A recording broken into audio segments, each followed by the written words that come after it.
Prince's debut album For You was released April 7th, 1978. There was no concert or tour to accompany this album as Prince had spent his budget while recording the project. But Warner Brothers knew for the next album, for it to be successful, that they would need to do a tour, and they really wanted to see what Prince was like live, as he had not performed live since he was a teenager in his high school band Grand Central. So Warner Brothers booked 2 shows at the Capri Theater in Minneapolis, those dates being January 5th and 6th. The Capri Theater is a very small venue, only seating about 250 people, and was a perfect size for him to have his first concert ever. So Prince went ahead and put together a touring band.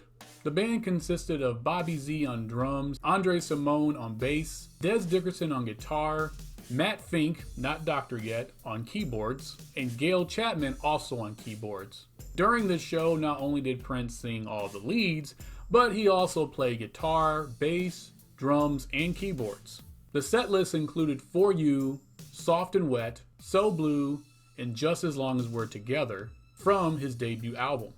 Unreleased song I Am You was also performed, as well as 5 different instrumentals. The instrumentals could have possibly been songs he had not completely worked out yet for his next album, which would be Prince.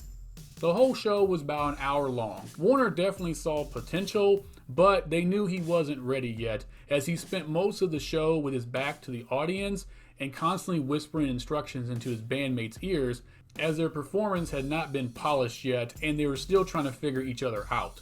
Several months later, in August of 1979, the first single off the new album, which was I Want to Be Your Lover, was dropped and was an instant success. That October, Prince followed up with the official release of his second album, Prince. Him and his band would get their first full tour on the Prince Tour, which started in November of 1979. The tour would go on through February of 1980, and this being Prince's first tour, he wasn't exactly a polished performer at the time. His live shows were very similar to what you would see on his TV performances that he would do during this time period.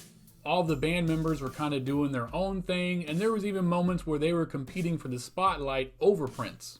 But after this tour, he would go on to be the opening act for the Rick James tour, and that's where him and his band really worked out all the kinks, giving Rick James some competition night after night, and at some shows even stealing Rick James's fans, as when Rick James would come on to perform, half the crowd would actually leave. By the time the Dirty Mind tour kicked off in December of 1980, Prince and his band were a well-oiled rock and roll machine.